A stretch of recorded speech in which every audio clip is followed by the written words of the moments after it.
England এবং New Zealand test ইন্ডিয়ার জন্য খুবই গুরুত্বপূর্ণ। এটা একটা টেস্ট চ্যাম্পিয়নশিপের অংশ। এই টেস্ট চ্যাম্পিয়নশিপে নিউজিল্যান্ড যদি ইংল্যান্ডের কাছে ধরাশয়ী হয় তাহলে কিন্তু ইন্ডিয়ার জন্য প্রচুর লাভ। কারণ ইন্ডিয়ার এখন অস্ট্রেলিয়ার সাথে 4টা টেস্ট বাকি। এই 4টা টেস্টের মধ্যে অন্তত 3টা টেস্ট ইন্ডিয়াকে জিততে হবে যদি ইন্ডিয়া কোনো দিকে না তাকায়, কোনো পাশে না ফিরে তারা টেস্ট চ্যাম্পিয়নশিপের ফাইনাল খেলতে চায়। সেখানে এই ইংল্যান্ড এবং নিউজিল্যান্ডের টেস্টটা অনেক গুরুত্বপূর্ণ। নিউজিল্যান্ড একটা ভালো সূচনা করছে যেখানে 343 রানে অল আউট হয়ে গেছে। সেখানে ইংল্যান্ড প্রায় অলরেডি 42 রানে 3 উইকেট চলে গেছে। সো নিউজিল্যান্ড নিজের মাটিতেই খেলতেছে। সো এখানে সবথেকে বড় ব্যাপার হচ্ছে নিউজিল্যান্ডের যারা ব্যাটসম্যানরা আছে তারা খুবই ভালো করছে। কেম উইলিয়ামসনও ভালো করছে। দেখা যাচ্ছে এখানে আমার মনে হয় আর 50 থেকে 60টা রান বেশি একটু কম হয়ে গেছে। যদি রানটা 400+ হইতো তাহলে ইংল্যান্ড এখানে হাবিজাবি খাইতো। সো ইংল্যান্ডের অনেক বড় বড় টেস্ট ব্যাটার আছে। সো এই ম্যাচটা অন্তত ইন্ডিয়া চাইবে যে নিউজিল্যান্ড হেরে যাক। কিন্তু যে পরিস্থিতি দেখতেছি, বোলারদের যে অবস্থা আর ইংল্যান্ডের ব্যাটসম্যানদের যে অবস্থা, তাতে আমার মনে হয় নিউজিল্যান্ড এই টেস্টও জিতে যাবে। যদি নিউজিল্যান্ড এই টেস্ট সিরিজ জিতে যায় তাহলে ইন্ডিয়ার জন্য টেস্ট চ্যাম্পিয়নশিপের ফাইনাল খেলাটা বড়ই কষ্টকর হয়ে দাঁড়াবে। কারণ ইংল্যান্ড এবং ইন্ডিয়া এবং নিউজিল্যান্ড, ইংল্যান্ডের কাছে ওয়ার্ল্ড টেস্ট চ্যাম্পিয়নশিপের টেস্টগুলো এখন হারলেও কোনো লাভ নাই। কারণ ইংল্যান্ড আছে 7 নম্বর দলে। সেখানে তারা আর তাদের হাতে আছে মাত্র 2 থেকে 3টা টেস্ট, যে টেস্টগুলা জিতলেও আর কোনো লাভ হবে না। কারণ পয়েন্ট টেবিলের একবারে তলানিতে তারা চলে গেছে। সেখানে নিউজিল্যান্ডের জন্য টেস্টগুলো অনেক গুরুত্বপূর্ণ। কারণ নিউজিল্যান্ড যদি এই সিরিজটা জিততে পারে তাদের হাতে আর 2টা টেস্ট থাকবে।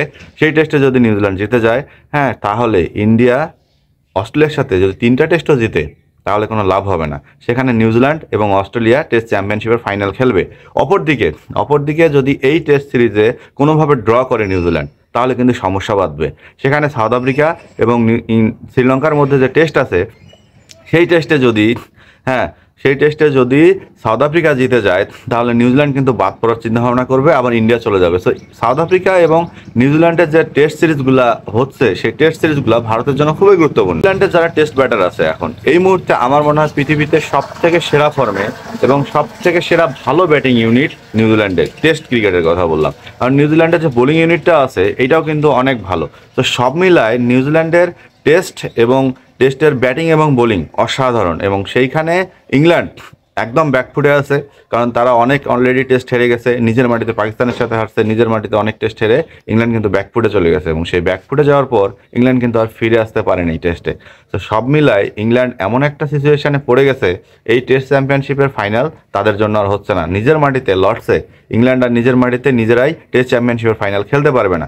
সেখানে নিউজিল্যান্ড অনেক দ্বিতীয়বারের মতো ফাইনাল খেলার জন্য এগিয়ে আছে। এবং নিউজিল্যান্ড যদি এবার ফাইনালটা খেলে, গতবারের মতো যদি চ্যাম্পিয়নটা আবারও হয়ে যায়, তাহলে আমার মনে হয় নিউজিল্যান্ডের জন্য সবচেয়ে সেরা অর্জন তাদের ক্রিকেটের জন্য, যে তারা এত সুন্দরভাবে তারা দুইবারের জন্য অর্জন করতেছে, যে টেস্ট চ্যাম্পিয়নশিপের ফাইনাল খেলার যোগ্যতা এবং ফাইনালের শিরোপা।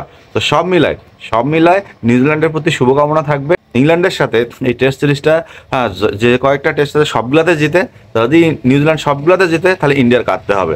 তো ইন্ডিয়া যদি কাটতে না চায় তাহলে ইন্ডিয়াকে পেয়ার করতে হবে নিউজিল্যান্ড যেন সবগুলো টেস্ট হেরে যায়।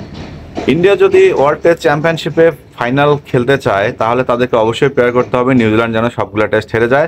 অপরদিকে সাউথ আফ্রিকা যেন সবগুলো টেস্ট হেরে যায়। তাহলে দেখা যাবে ইন্ডিয়াই টেস্ট চ্যাম্পিয়নশিপের ফাইনাল খেলবে এবং সেখানে প্রতিপক্ষ হবে নিউজিল্যান্ড। অস্ট্রেলিয়া ছিটকে যাবে। কিন্তু অস্ট্রেলিয়া যদি ইন্ডিয়ার সাথে সবগুলো টেস্ট জিতে যায় তাহলে ইন্ডিয়ার প্রতিপক্ষ হয়ে দাঁড়াবে নিউজিল্যান্ড।